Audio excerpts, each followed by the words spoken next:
All right, let's talk about something that's everywhere in the news, inflation, and what it means for your investments. But here's the thing.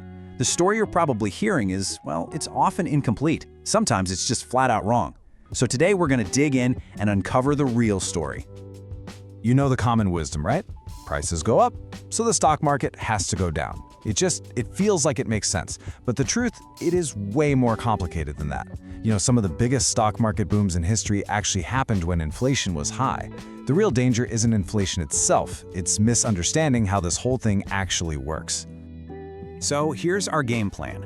First, we're going to tackle the big misconception. Then we'll get into how inflation really works. After that, we'll look at the big fight, stocks versus the Fed.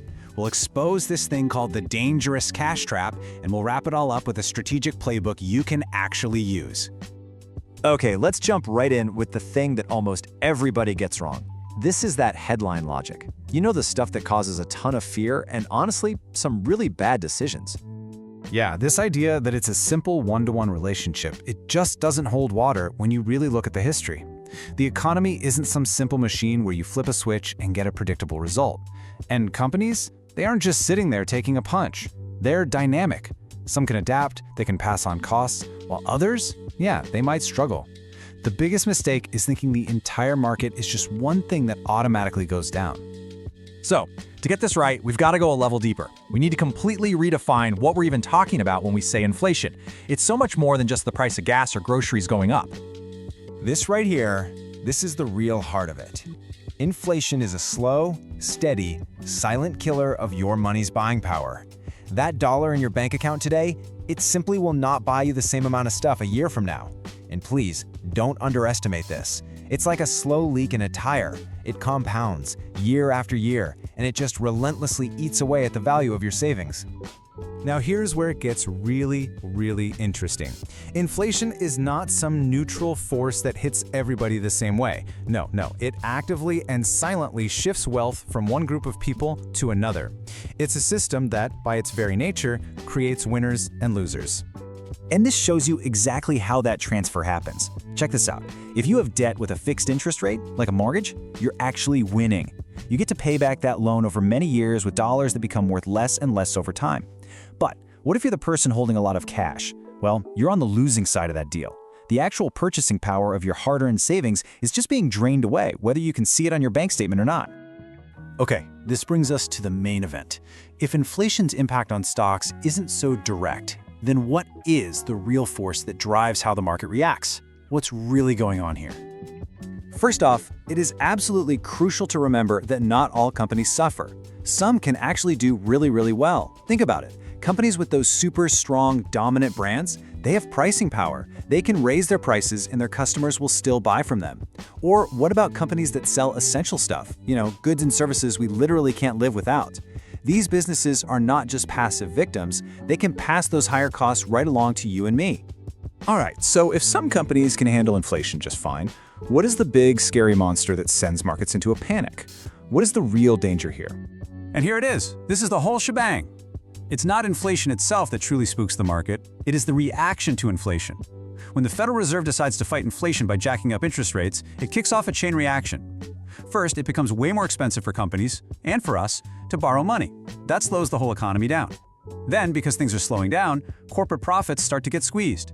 And finally, that directly hits stock valuations, because all those future earnings are suddenly worth less in today's money. That is the real threat. Now, understanding that chain reaction is key, because it helps us avoid a super common and costly mistake. When the markets get choppy, our gut instinct is to run for the so-called safety of cash. But as we're about to see, that can be a really dangerous trap. Let me make this painfully crystal clear. Let's say inflation is humming along at 6%, but that high-yield savings account you have is paying you a measly 1%.